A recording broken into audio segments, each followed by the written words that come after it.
یہ معاہدہ ہوا تھا 1 جنوری کو، حالانکہ یہ معاہدہ بھی بہت مشکل حالات میں ہوا تھا اور کافی سارے جرگے ہوئے تھے، لیکن دونوں فریقین اس پہ راضی ہو گئے کافی ساری چیزوں پہ، جس میں ایک سڑکیں کھولنا بھی تھا اور امدادی کانوائے قافلے کا پاڑا چنار اور دیگر علاقوں میں پہنچنا بھی تھا۔ تو اس وقت جب یہ 1 جنوری کو ہوا تھا، کچھ گروپس میں وہی لوگ جو کہ اس معاہدے پہ خوش بھی نہیں تھے اور ان کو ناکام بنانا چاہتے تھے، انہوں نے دھمکیاں بھی دی تھی مختلف واٹس ایپ گروپس میں، لیکن اس وقت بھی تھوڑی سی میرے خیال میں سستی ہوئی تھی کہ ایک حملہ ہوا تھا ڈپٹی کمشنر پہ جی، اور اس طرح کے۔ اب جب قافلے جا رہے تھے سامان کے تو اس پہ بھی حملہ ہوا دوبارہ، اور اس میں 2 اہلکار بھی شہید ہوئے ہیں، اس میں ڈرائیوروں کو اغوا کیا، اس میں دیگر لوگوں کو اغوا کیا، ان کو بھی قتل کیا گیا ہے۔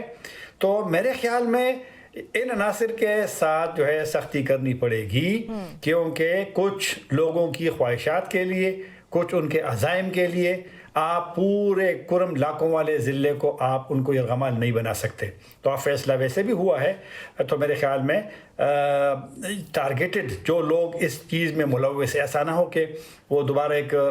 یہ تاثر ہو کہ کوئی بہت بڑا آپریشن، لیکن میرے خیال میں ہونے والا ہے۔ رائٹ، لیکن طاہر صاحب ہمیں پتہ ہے یہ کمپلیکس ایشو ہے، انٹرنل ڈائنامکس تو ہیں ہی ہیں، اس پہ بھی آپ نے بات کی، ایکسٹرنل فیکٹر اس میں کتنا فیکٹر ان کرنا چاہیے، وہ کتنا اثر انداز ہو رہا ہے اس پہ؟ یا جو تازہ واقعات ہوئے ہیں اس میں بیرونی یعنی کوئی ایکسٹرنل فیکٹر بھی ہے میرے خیال میں نے جب بھی کرم کے معاملے پہ بولا ہے کہ پاکستان میں، اور یہ ویسے بھی ایک روایت رہی ہے کہ جہاں معاملہ گرم ہوتا ہے، اور میں ایک مثال بھی دیتا ہوں کہ جب لوگوں کو تندور گرم ملتا ہے تو پھر لوگ اس میں ہر ایک بندے کی کوشش ہے کہ اس میں روٹیاں پکائے، یہی مسئلہ ہوتا ہے کہ جو عناصر کسی بھی علاقے میں کوئی بھی اگر مسئلہ لوکل ہوتا ہے، کسی 2 افراد کا یا کسی گاؤں میں زمین کا ہوتا ہے، لیکن بدقسمتی سے کبھی ان کو ایک فرقہ وارانہ یا سیکٹیرین کلر دیا جاتا ہے، اور پھر وہ لوگ جو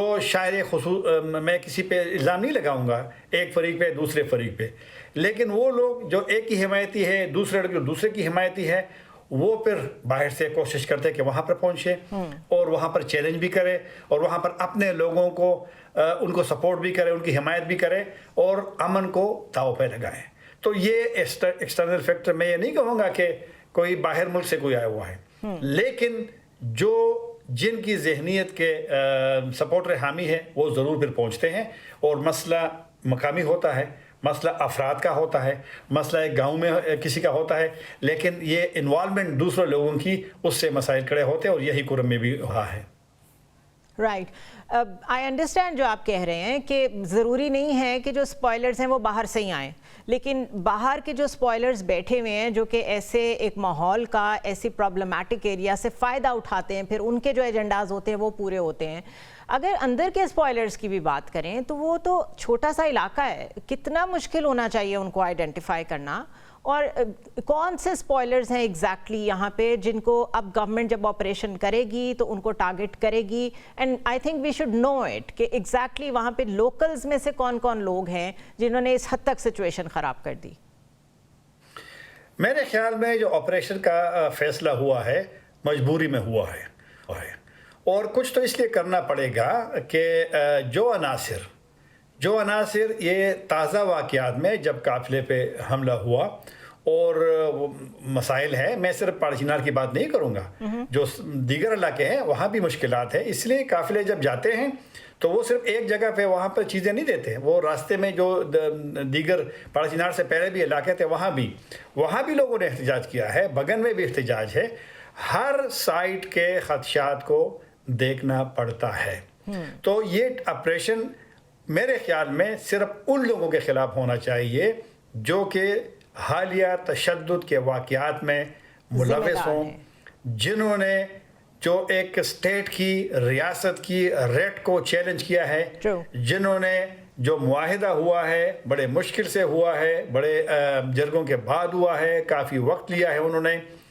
اس معاہدے کو جو بھی خراب کرتے ہیں میری نظر میں ان کے ساتھ کوئی بھی نرمی نہیں برتنی چاہیے۔ لیکن ایک اسٹیٹ کو بھی میری نظر میں دیکھنا پڑے گا کہ آخر کتنے لوگ ہیں جو 3 مہینے سے آپ مجبور ہے کہ آپ راستے بند کریں. آپ قافلوں کی وہ نہیں کر سکتے, سیکیورٹی نہیں کر سکتے. اس پہ بھی سوچنا پڑے گا کہ کیا ہم اتنے کمزور ہو گئے ہیں کہ چند لوگ آ کر کے سارے نظام کو درہم برہم کریں.